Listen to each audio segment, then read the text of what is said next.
The worst part about giving one of these talks is how to start. So while I was sitting here listening to Malcolm, I thought I'd tell you about the title of the exhibition that you see here. And it comes from a trip I had in South Africa. I was invited to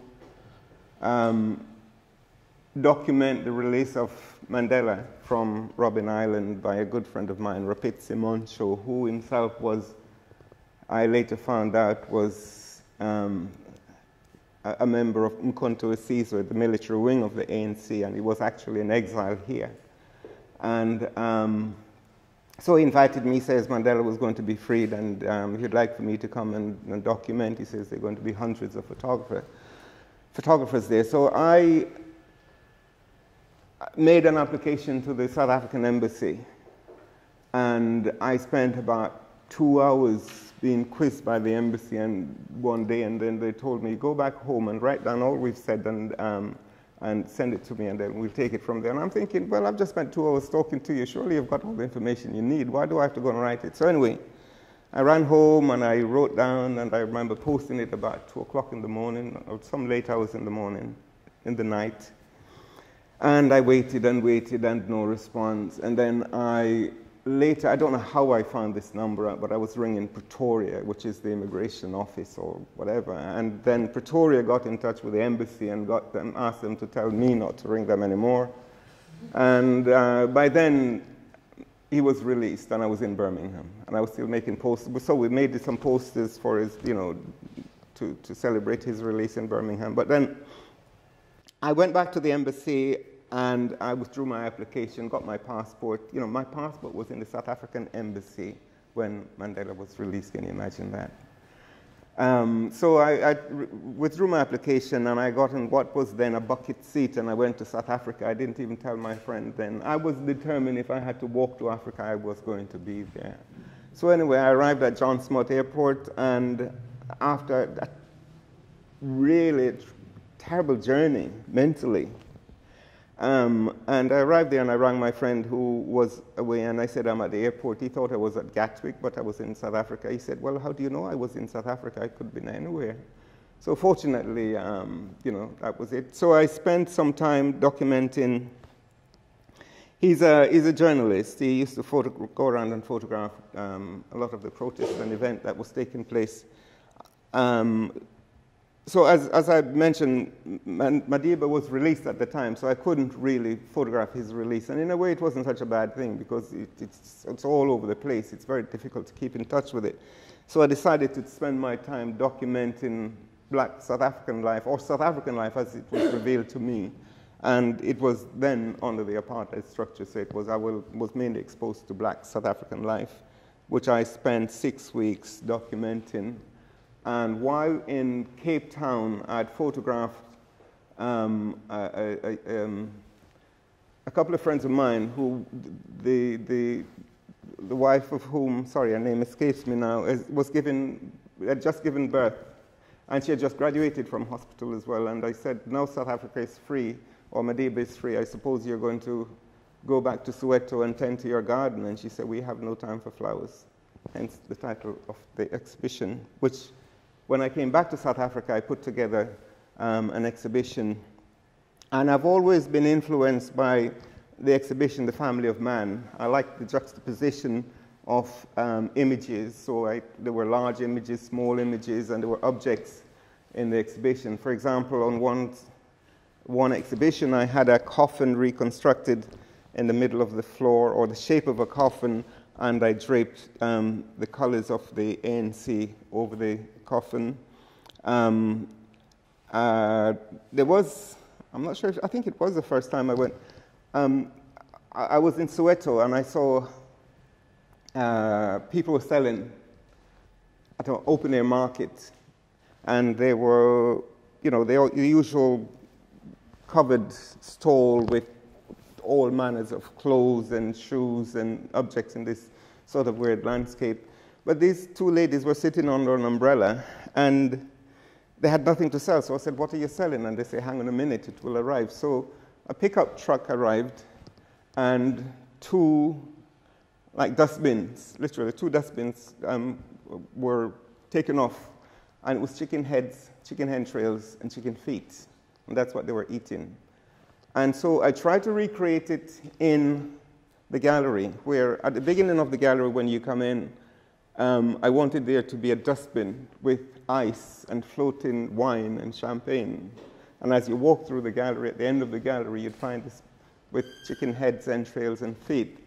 And there's a bit of a animal rights thing. You know, we were worried, the council were worried that there might be protests about this in the gallery, and they were thinking of not using this. So we had these posters put up, no chicken head, no show.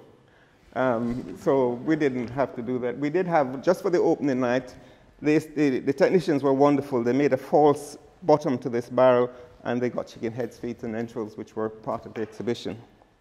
So that was that. But I have been documenting, as Malcolm said, for some considerable time. I arrived in England in 1965 to join my parents, who were already here. And prior to coming here, if I should say, I was one of the people who were described as the left behind. These are the people whose parents had already emigrated to England in response to the rebuilding Britain. Although my mother wasn't directly, she came to study as a nurse, but as one of the many who fell within that category of people. So I joined them. But as a young man living in Jamaica, and where I lived was important, which brought about this camera, I lived on the foothills of the Blue Mountain. And if you imagine taking a car somewhere, you know, when you run out of a road, you have to get on a donkey. And when the donkey runs out of road, I live just around the corner. So imagine living in that sort of environment and receiving a camera. It was, wow, how does the image get from over there to here? You know, what was that all about? And that accompanying our conversation with each other as youngsters. As we saw the airplane flying over, we used to shout at it and shout the names of the people we knew who had traveled abroad, you know, to send something for us. And it was in one such parcel that was sent. I didn't ask for this one, but it's in one such parcel that was sent at Christmas, birthday, or any of those sort of occasions that I received a camera. And it was my mother, actually, but it does get tossed around. That sent the camera. And, you know, so the rest is kind of history. I was interested at first how the image got from there to here. And then the conversation we used to have is about these people who had moved, where they'd gone to, what was England like. And as kids, we weren't told stories, but you eavesdrop in people's conversation and you hear little bits of what's happening in England. We heard about snow, we heard about factories, we heard about accident. And in fact, one of the first people I saw who returned from England, he was in a wheelchair, and I'd never seen a wheelchair before, because he'd fallen off a building site, at a building site. So I think there was an earlier time. The more I do this talk, is the more you delve back into your memory. But there was an earlier time, I think, for me, which was quite significant. It was, I think I was in a sort of a nursery when I was told a story about the Morant Day Rebellion. And that was, I think it was 1865. There was a massacre of Africans at the Morant Day Rebellion. I think you guys can find this sort of thing on your phone these days. It might be well worth looking at. And the Morant Bay is the capital of the district where I'm from. So I heard these stories of these people who had been really massacred and about the whole Africa and all of that sort of thing.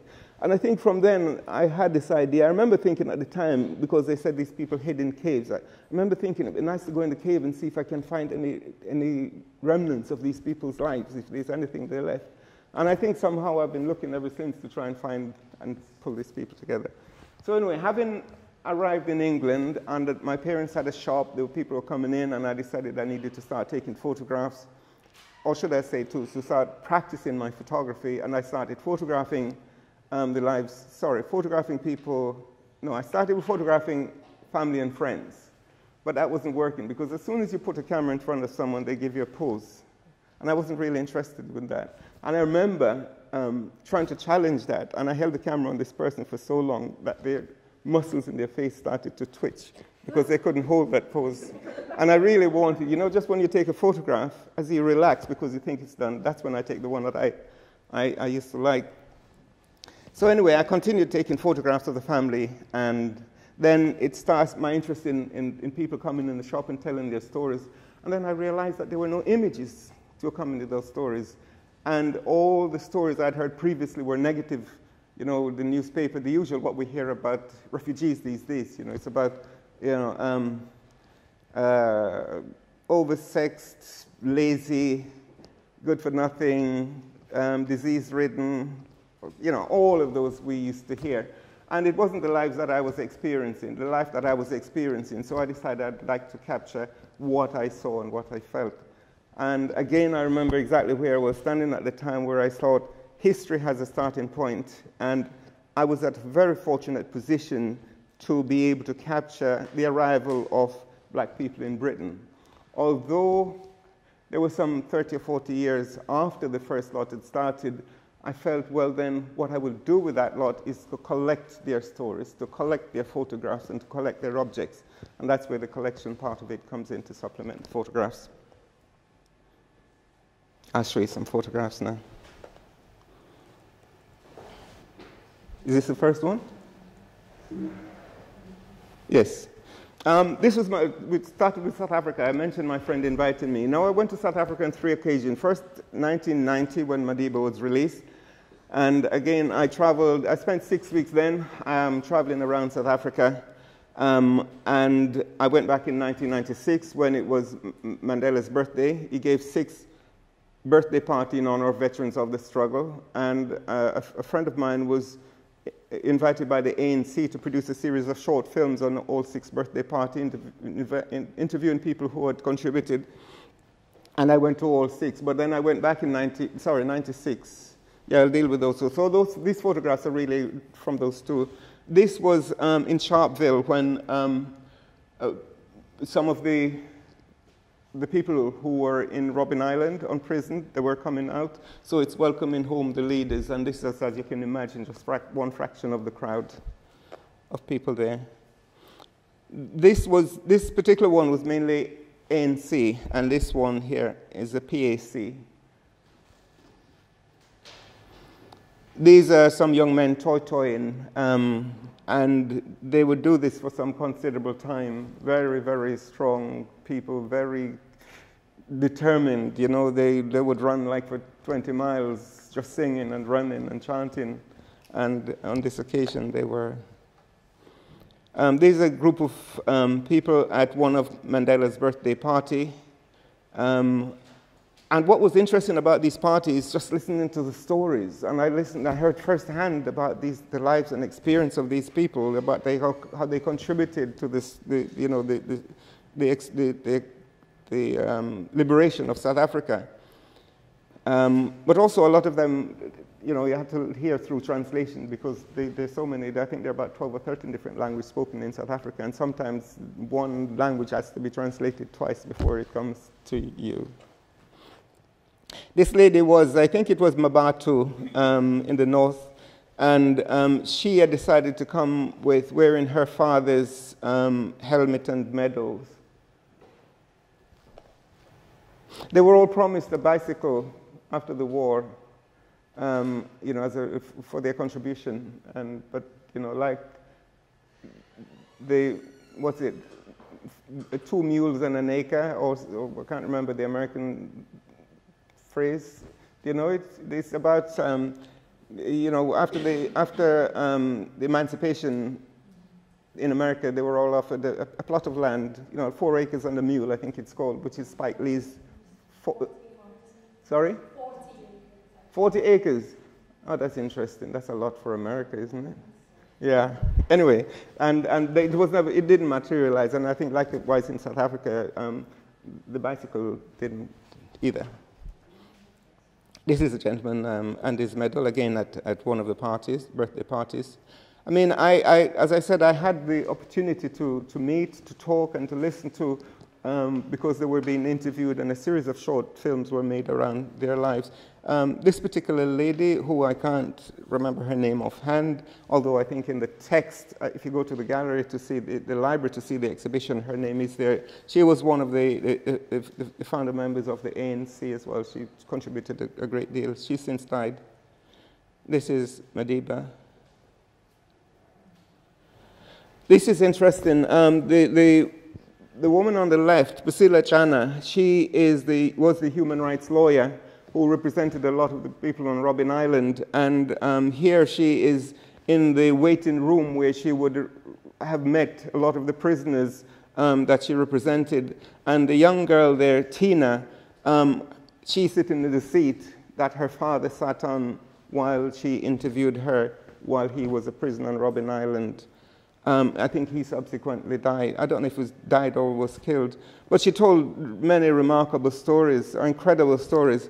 One of a young man who was sentenced to be hung, and the trial had been going on for so long, and it was so torturous, the whole experience. Anyway, what they did is they used the syringe and remove all the liquid from like a Ribena box, the little carton, and they filled it with alcohol so that when he received his sentence, he was a bit numb, if you like. But he was sentenced to be executed and had been. This is Senator McQuay. He's since dead as well, but he was a prisoner on the island with Mandela, and he's in the indoor exercise room in Robben Island. And again, to have gone to Robben Island, if you imagine as a young man living here and seen everything on TV or reading about it or seen on the newspaper, and then you go there and you're with the people who were there and you're listening to their experience firsthand, to have been able to go back with a group of them to the place that they've been incarcerated was incredible. And the gentleman on the left there,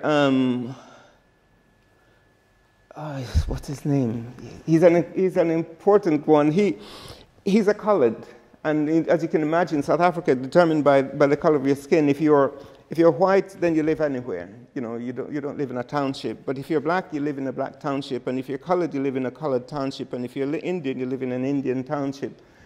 But he was, his name might come back to me.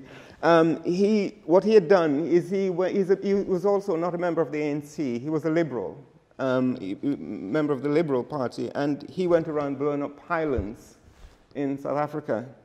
And he was imprisoned, first in Pollsmoor and then in Robben Island. And he was always escaping or plotting to escape. And he said while he was in Pollsmoor, he sawed through one of the iron bars, and he had fixed it back together with soap. But then the prison guard came around and banged in these irons, and one of them fell out. And he said to hear that thing fall, it was like in slow motion in his head. Anyway, he was subsequently sent off to Robben Island with a lot of ANC. Now, there's a lot of hierarchy within these structures. So being a liberal didn't make him automatic. Now, being a prisoner for the cause didn't make him automatically a member of the ANC, or if you like, in the group of the ANC. So he, amongst other things, every time he tells a story about Mandela, he cried. He said Eddie Daniels was ill one day, and he said Mandela at the time could have ordered anyone in the place to have taken his toilet bucket out, but Mandela did it himself, and it just shows the nature of the man himself. And he constantly talked about him, and whenever he does, he's in tears. And he talked about when I think his mother died, and so on, you know, about the stories that he would tell. And I think he confided in him as well. And the Tina, again, sitting on the rock. This is when we visited Robben Island, and it wasn't posed. I just happened to have been there when they were talking.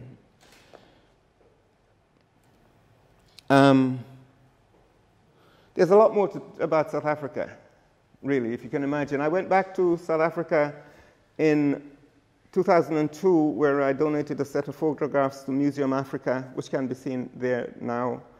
And I went back again sometime, I can't remember what year. It was working out at every 6 years, but we broke that. But I went back not so long ago to where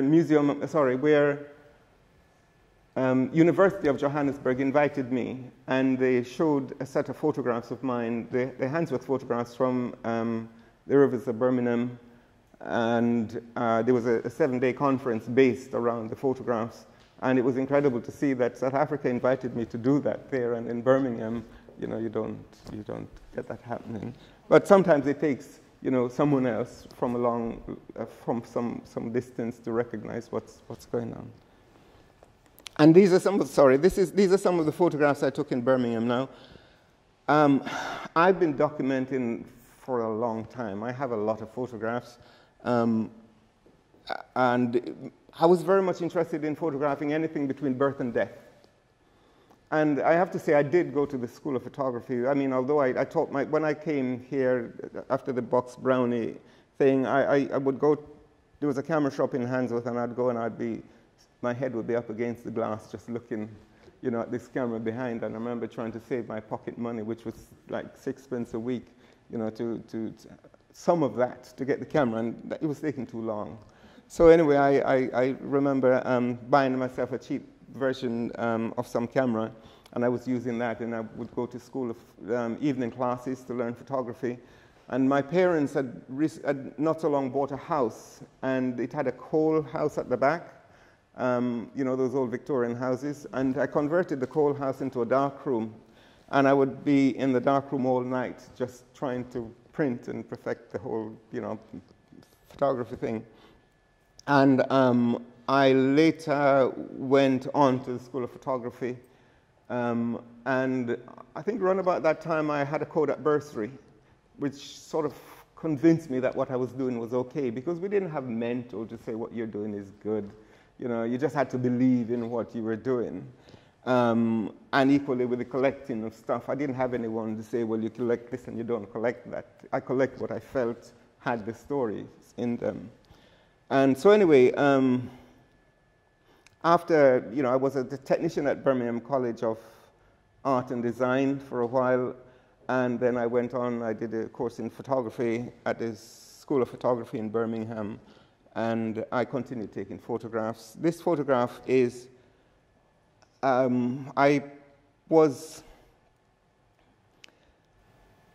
it was a Saturday morning, and after your chores, because, you know, you had to do your, you know, if you're from Jamaica, yeah, after your chores on a Saturday morning, and we had to do them, you know, and I would go out and I walked in the park, just looking around. And for me, the park is a little bit like from the front room of the community. This is where the community gather. This is where we have carnival, where we have festivals, where we have meetings and so on.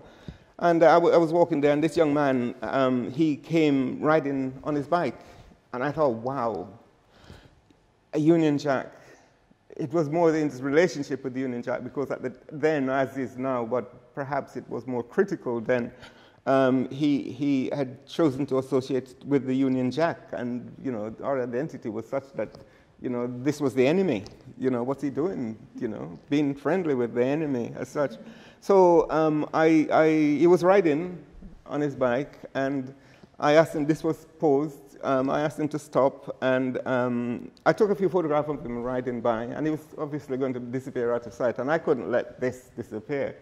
So, so I asked him to stop, and I took this photograph, and it's become one of the most popular photographs that I've done.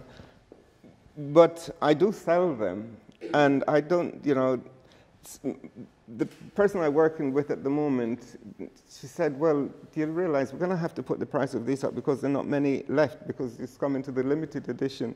But then I remember I have one of him actually riding his bike with a dog behind him, so I might release that one next.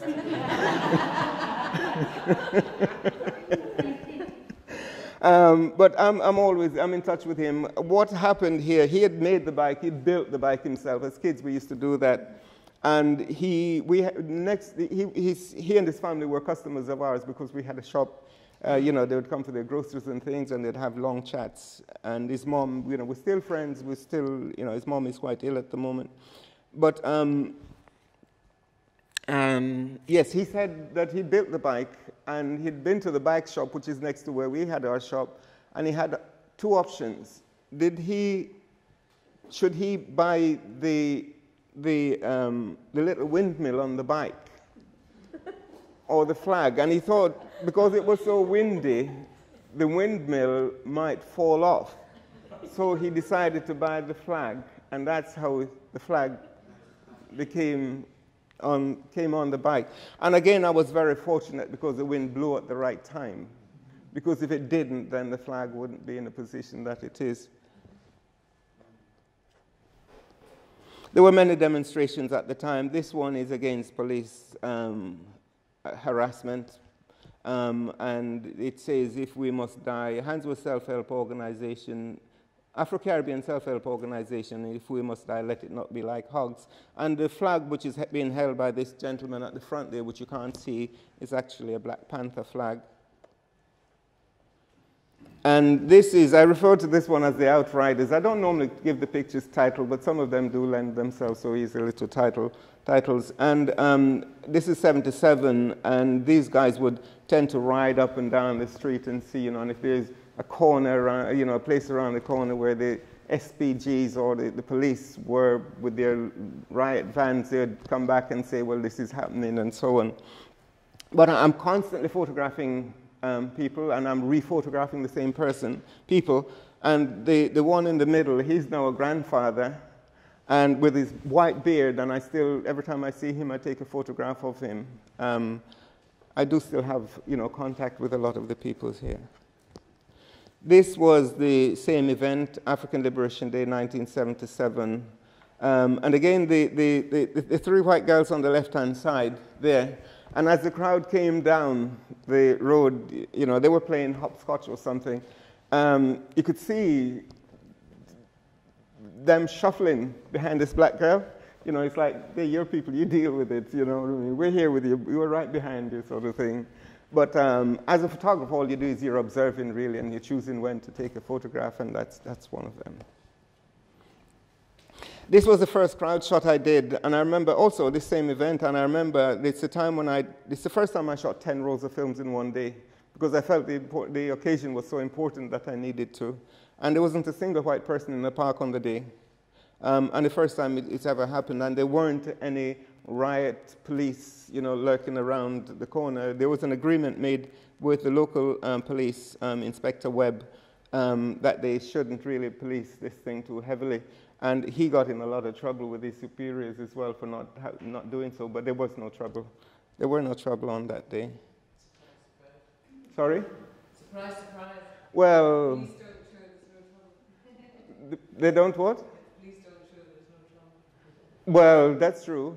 Yeah, that's true. Because the guys like this, they antagonize them, And I refer to this one as the Wild Bunch. The guy up front, he told me that this photograph changed his life. He said he was up to no good until this point. And when he saw the photograph published on himself on television or whatever, he had a reassessment of his life, and it changed his outlook, and it changed him.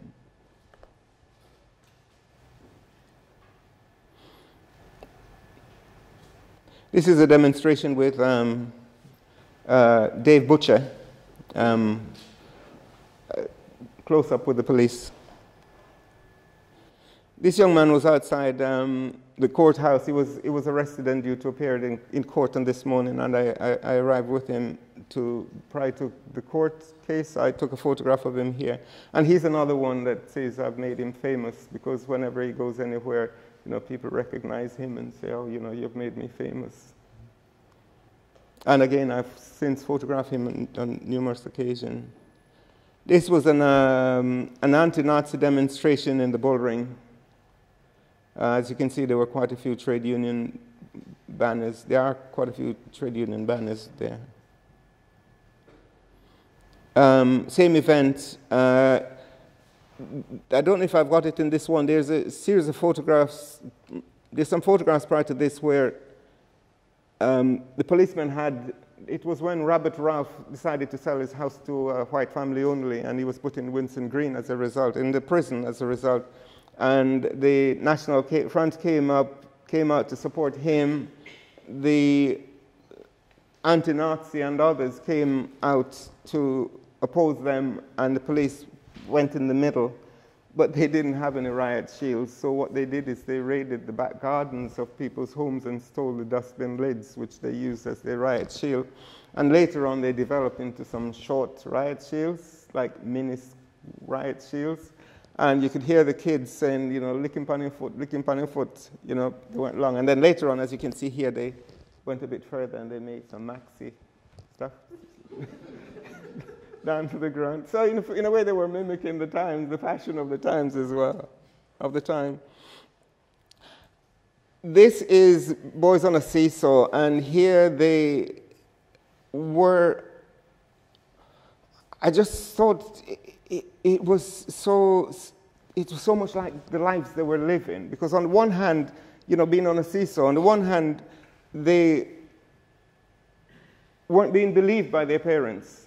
You know, if they came home and said, well, the teacher is, you know, giving me bad marks or is whatever, is ill-treating them, you know, the parents wouldn't believe. Or if they say, well, the police are, again, you know, knocking them about, and they wouldn't believe them, because to us from the Caribbean, people in authority don't do that. But this was the other generation, the younger generation, and the parents weren't sharing these people's experience. So they would say, like, there was no smoke without fire. You must have been doing something wrong. And so for me, catching them on this seesaw where they were in sort of no man's land, you know, serves the purpose of, you know, me representing where I think the stage I think they were at the time. And again, fortunately, I was able to take the photograph without them moving. You know, I was so lucky to have got in very quickly, because you just needed two of them to have changed from where they were for the whole thing to have disappeared, the whole image. This is the riots of 1985, Handsworth. This is when quite a few cities in Birmingham, cities in England, I have to say that because we're in Scotland now. You know, there were riots in the cities, and this is Birmingham, 1981. This is Lozells Road, where a number of people died. I think 2 men died in the post office, which is just below that bollard on the left-hand side there. And Linton Kwesi Johnson, as you can imagine, we didn't have many places that would employ, you know, spaces for people to come and perform, so the community were able to go and hear their poets and singers and so on. And, you know, the sound system started as a result of some of those needs. They would build these sound systems, and they would have house parties, which are blues. Anyone here knows about a blues? Yeah, blues party. It normally starts about 2 o'clock in the morning after the pub is closed, and it can go on for a few days. The sound system, the boxes are like a double wardrobe. And someone in the Times wrote about the blues, and they described it as it's a place where you don't dance, you just stand and the music vibrates you around the room like sand. And the windows have been known to shatter, and floors have been known to collapse, you know. But then you go to some of these places, it was a place where people would somehow use to generate some income, because they would sell the food and the drinks there, you know, and that would supplement their income. But the police would raid these places, and you find sometimes they raid these places, and by the time they reach the door, they're drinking the beer. You know, so anyway, this is Linton Kwesi Johnson at Holyhead School, where he gave a performance. And I talked about the boy with the flag at first. This is him in the middle, pretty well now. A few years back, this was the occasion where his son was shot. His son is one of the many youngsters whose life has been lost to violence in the street of many of our cities, but in this case, Birmingham. This is an occasion outside hairdressers where it was alleged that a young black girl was raped by 14 Asian men. The story had been on a low key in the community, but then someone broadcasted it on a pirate radio station, which got a lot of people to get together to demand that action be taken as a result of that. And there were quite a few demonstrations and meetings, and a lot of heat and noise generated. And on this occasion, it was outside the hairdressers where a number of people had met, and I'd taken this particular photograph. I think as a result of that, I think 4 people died. It was never proved that this incident took place. There was no girl. No girl came forward, and I'm told after extensive search, no one came forward or was found. So, and in fact, it's only last week, this week, in fact, I heard on the television that the mother has made a plea for, one of the mothers of a young man, Isaiah Youngsam, who died as a result of that incident. She's making a plea for people to come forward if they knew anything about his death, because his killer was never found. And strangely enough, his father went on to die, Isaiah Youngsam. His father died in a fire. Again, I photographed the funerals. I photograph a lot of funerals. Like I said, my interest was anything between birth and death.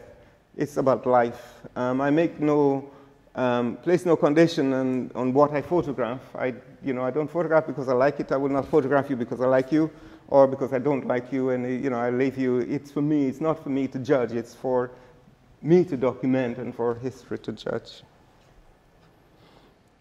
This is an interesting one. This young man is at a funeral, and it's interesting when this photograph is on display. A lot of people look at it, and from a distance they say, he looks a bit like a thug. Here's this man with his chains and his rings, but then when they get in close and they look and see that his little badges actually support cancer, cancer research, their attitude towards him changed. It's like a rough man like that can't be gentle enough to support cancer. So, there's perceptions. This is David Hines Steel Pulse, Handsworth Revolution, amongst other things. One of the most popular reggae band, still in Handsworth. Now, these photographs, as was said earlier on, the entire contents of my flat was on exhibition at the Icon Gallery. And my flat is full.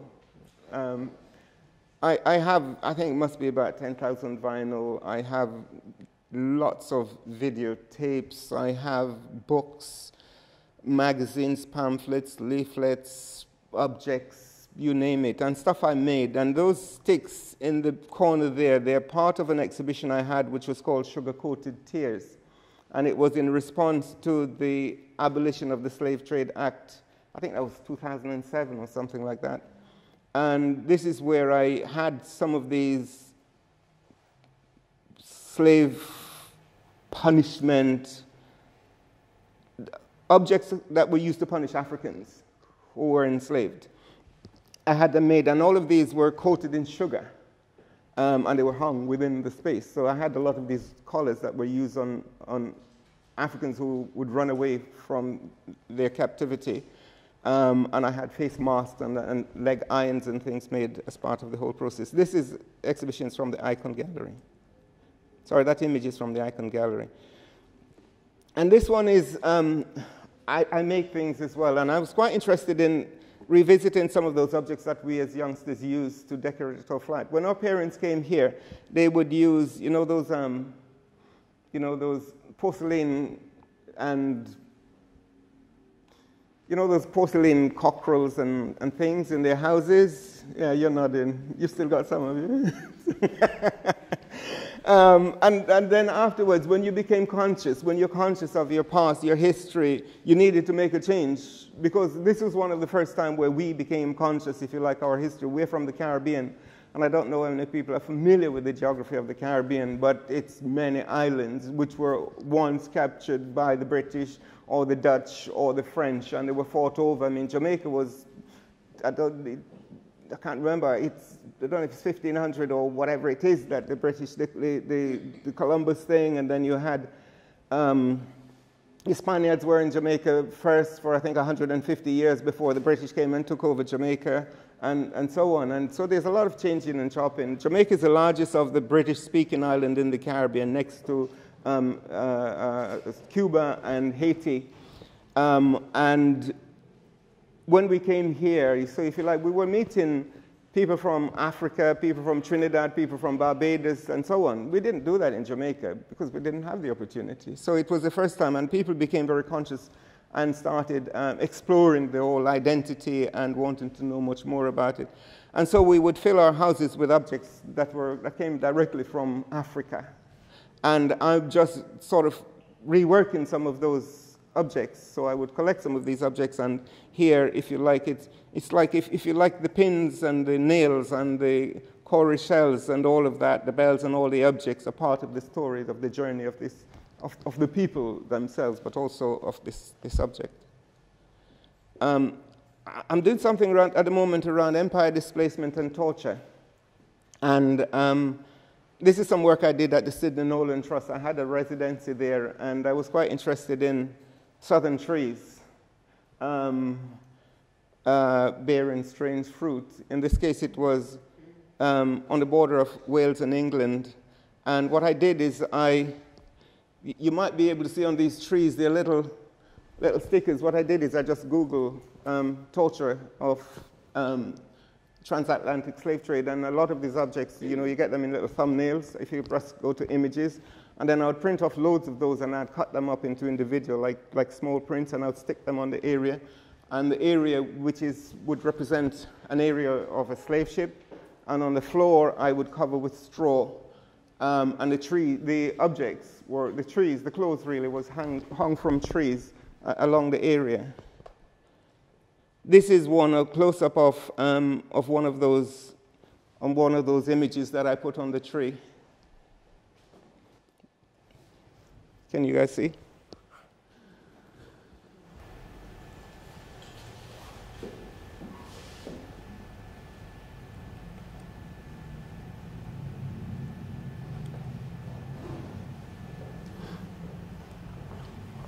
And interestingly, for me, the most emotional time for me there is the place I was on. It's called The Rod. It's a farm. And I took the opportunity to go around and to photograph some aspects of farming. And there was, they do have a farm, and an organic farm, and they'd employed someone to come and get some of the animal ready for slaughter. And they were going through the sheep. And the strange thing, the image isn't here. I took some photographs of it, were the men who came to collect the sheep and to check the sheep. And for me, it was incredible to see the process, because for me, it was no different from the way Africans were dealt with. They were looking at them to see if they were fit. They were feeling their bodies to see if they're fit to go to market. They were, the whole process, they were clamped in these metal clamps. And all of that, and it was the whole thing I find quite disturbing. Not so much this, which I've gotten used to, but that whole physical process of going through. Then I went. This is part of a process I'm doing, the empire displacement and torture, and I had the opportunity to go to the Gambia. I'd been going for quite a few times. I was teaching at Newman University College, and we used to take kids to the Gambia, young students. There's a teacher training college, and we used to take youngsters to the Gambia, a number of them. But sometime afterwards, a group of us, we decided, we'd like to continue because we'd made some friends with some people in the Gambia. So we organized this project, which was called, it's a sort of an exercise in experimentation in using different materials and processes. So you didn't have to be a sculptor, or you just need to go up, turn up and do something. The only criteria was whatever material you're going to use, you need to have brought it with you, or you need to buy it or find it there, or whatever. And I didn't know what I was going to do until the morning before I went. The day before I went, so I went online and I'd Googled and I'd found a slave ship, and I quickly printed it out, and I took the slave ship, and then I decided when I went there, I decided I would do it. Then my friend tells me that the place I chose to do this was an actual route that was taken where slave drivers would take slaves to James Island, which is one of the last port of call before they were taken to the Americas. And so I used that space. So this is actually on the bed of the River Gambia. And the objects there are these. What I did is it's about 90 foot long, and we try to do as close as possible without using, fine measuring tools. We just measured it out, what's the size of 4 people laid on the deck from end to end, and we just measured it and how many rows of people. And it's about 90 foot long. And what we did is we marked it out, and we got, working with we had a project manager, and we had some of the youngsters, a lot of youngsters and other people who came by to help. And they carried all the shells. The shells are actually oyster shells, which when the oysters are gathered, obviously the oysters are taken out and the shell is left behind, and you can use it for free. So I was very fortunate.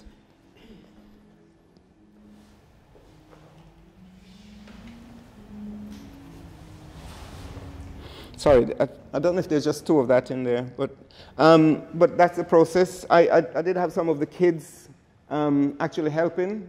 So, we bought gloves and things for them to use, and somehow, I don't know, they seem to have gotten so absorbed in the whole thing that they didn't mind just using their bare hand, that they were walking on these things, and they were quite sharp, but they really got into the whole project and felt they wanted to contribute. But what I did is I'd been teaching in India, a group of us, and we had collected £250 from a school in India to donate to the kids in the Gambia. So we donated that money to 2 schools, an Islamic school and another school in the area where they helped to do the work. And we fed them each day. And the older guys who worked on the project, we paid them at Gambian daily rates. It took us 4.5 days to do it. Sorry, I have to say, this lot here, it's called Fragments, and it's really a large piece of work, but then I'd go in and take bits of it each time. And it's just based on stories that I hear. It's trying to interpret stories that I hear, and it's part of one of many collages that I've done. Some of this work is on exhibition outside Birmingham Central Library at the moment.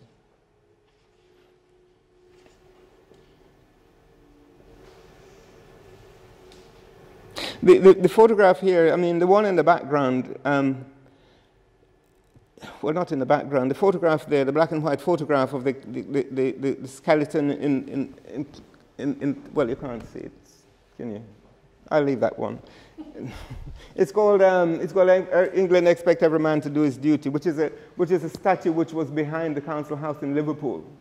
And when I inquired about it, and I talked about slavery and black people, someone said, oh no, it's nothing to do with black people, it's about Irish people.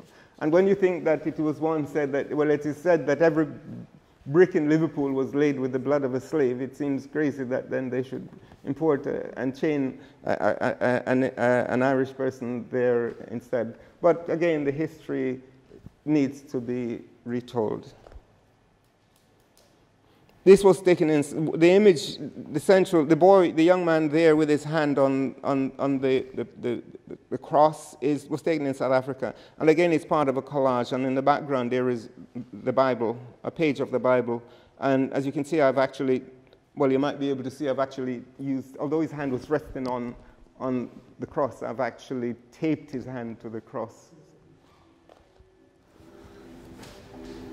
So this piece would be about 6 or 8 foot, I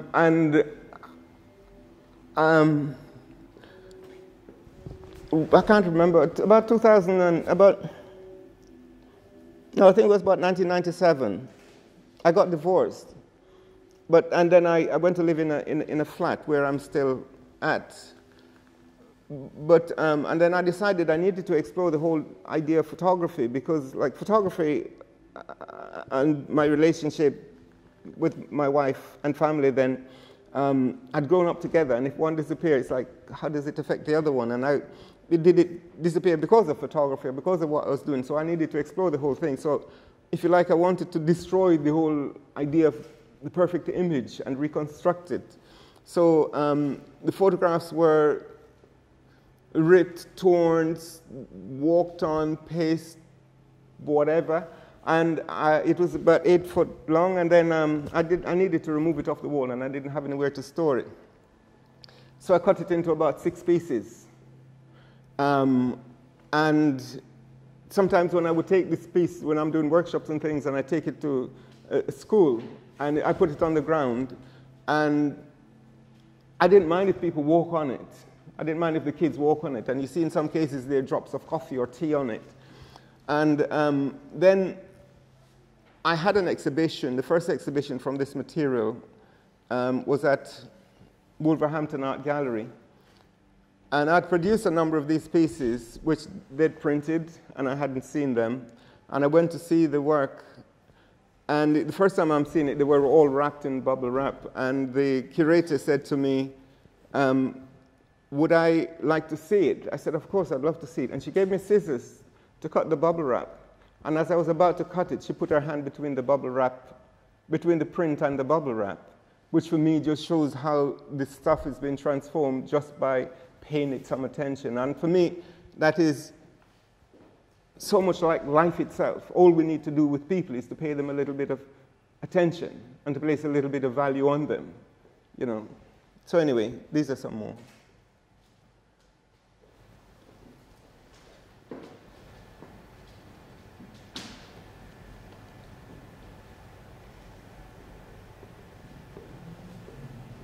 That's my mother.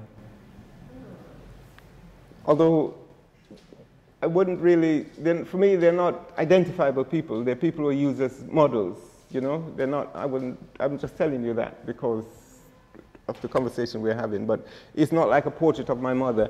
It's really about this woman who is so removed from her original culture. So she's from the Caribbean, and if you look on the top left-hand corner in yellow, it's a recipe of how to make jollof rice. And while jollof rice is a very common dish in West Africa today, my mother has no idea. She's so far removed from jollof rice, and it's how far you get removed from your culture by the process of separation and slavery. That's it.